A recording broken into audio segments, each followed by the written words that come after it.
Hey guys, so here's the overview video, but real quick before I start the overview video of the Pioneer DDJ-S1, I was just getting someone sent me this even though I've already seen it, I wanted to listen to it, so I was just playing it and I was like, you know, I'm gonna do the video, so I used the background music. But as soon as I plugged in the USB, this started to run the audio. So it stopped coming out of the speakers on here. There's no plug on the audio jack down hiding under here. It just automatically went into this unit. And so I can control the volume from here. So that's cool. But now back to the overview. Now let's start with the all-important deck. Well, it's all important, but here's the deck. Let me turn this back down a little bit. Alright, so you start from the bottom, I guess. You play in your play pause and Q button. Of course, everyone pretty much knows what that does. So I'm pretty sure I'm not going to do that. They are metal. They click pretty much everywhere, except the very top is a little bit harder to click, but they do click. To your right, you got your jog wheel, which is the exact same size as a CD. Like, it's exactly the same size as a CD. It's got the ridges on the side, so you can do that. You can match the beats, and it's got the top platter, which is touch sensitive, so you can do your scratching or whatever. Has a sync option, but I'll explain later why it just kind of screws you over. But yeah, pitch fader, kind of self-explanatory. It's got the little thing in the middle, so it stays in the middle, so you know. I'm guessing every single one has that, but whatever. It has a master tempo, so it does master tempo up to 16 plus or minus 16%. Your tempo ranges, which are in the software, they run 6, 10, 16, and 100%. So that's what you get for your tempo or pitch fader. Now let's back over here. We have 5 hotkeys, programmable hotkeys, and these will stay in the song when you. The hotkeys will stay remembered in your song in the software, so you don't have to ever set them again if you already set them. And to delete them, you press Shift key here, press Shift, and I say I wanted to reset one, delete one, and then I can reset one. So there's the hotkeys. Looping section. Regular in, out, exit, reloop. Really not sure what select does. I pressed it during loops and I don't know, it doesn't really do anything to me.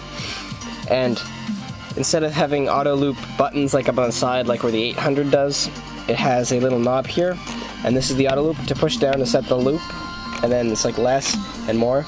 There's 32 beats to 1 30-second beat loops. But it's kind of, I don't know, it's not the best, but it's good. Now, my favorite feature on here is slip mode. So, with slip mode is that the track is playing, right? And if you, what's the word?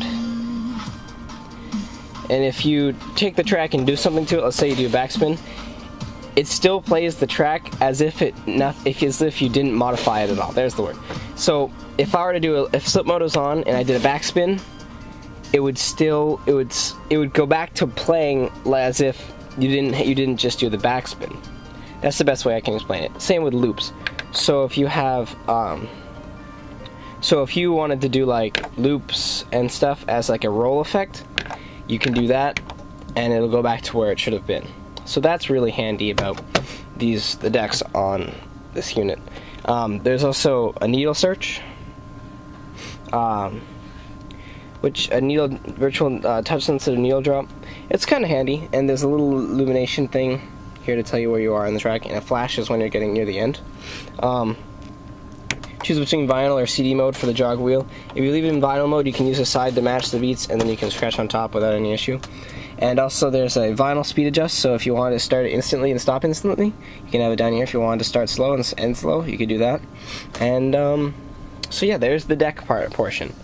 Now onto the mixer. It's kind of like a 400, but it's different. It's really nothing like what they've done before, because you have your 2 decks, but you also have 2 effects sections. an effects section for each deck.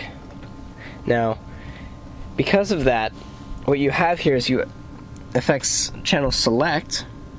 You can do channel A, just on this side, channel B, just on this side, the master out, and your mics and aux input.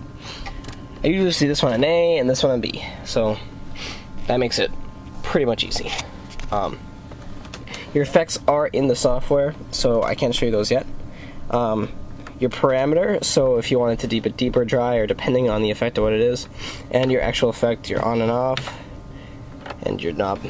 There's also a tap for ones that require BPM, and you can put in the BPM like that, or it will do auto if you don't do that. Of course, you have your faders, crossfader. Those are good. You have your pre-fade levels and your master out. So there's pre-fade, master out in the middle. You have fader start options for each side. So if you want it to be over here and this one's playing, and then you just go boop, the other one will start playing. Usually those off if you're just doing regular things. If you were a mobile DJ and you wanted to have that on, so you can just do that quickly and get the song to play, it works quite well actually. But I don't know, it's just one of those things you can do. You have your queuing to listen in your headphones. The software will automatically change to which one you just put in. You just put in a new track to, like, say this deck, it'll automatically bring this one up to queue. You have your 3-band EQ, low, mid, and high, and your trim, which is just the same as your gain, but I don't know why they call it a trim. You have your master out, which this thing puts out a lot of power when it's through XLR. It does. It's put out a lot of volume. Your headphones, you have to go towards your Q, or all the way to master, or in between, which it has this little thing so it stays there in the middle and you know when it's in the middle. You have your headphone master, or your headphone level, and so yeah. Now on this unit you have mic 1, which is the plug-in is right here. You have XLR or 1/4 inch options, off, on, or talk over. So when it's on talk over, you'll actually it'll actually bring whatever is playing down so you can talk over it, which is handy. It is handy, so you're not just trying to yell over the music, or so you don't have to do this each time. So your level options, and you get an EQ for that. Now on the other side, you have mic 2 or aux input, and you can just select which one is here. So you have on talk over options for each one, EQ, gain, or level, whatever, and then aux inputs on the back to RCA, and it also has a little bit of a gain option right here, so if it's not loud enough you can turn it up or turn it down if you need to. And the mic 2 input is just a 1/4 inch on the front of the unit here, or not the front, I guess, depending on which way you're looking at it. You browse through your files and everything. You can up here. If you're familiar with Serato, you have your crates, you have your files. You can go back, you can scroll through, select to go through options, through whatever it's called, through organization. You can press this button to load the song into your prepare. You can load your browse up, turn it on and off, and then open up your prepare, turn it on and off. Same with the crates and files. To load the deck, see there's a button here for load B, and there's a button over here for load A. The output is XLR and RCA, and there's 2 outputs. The XLR only works if it is plugged in. It will work if it's on USB only. The light around the platters will not light up, and everything will be really dim, but it will still work. But RCA is the only output option for that. Let's see, anything else? Oh yeah, I forgot one thing. There is reverse, for those of you who know. Sorry, I'm kind of doing random things at a time. Right here it's got this little hooky thing, so you can put your cables attached to it so it doesn't yank out on you.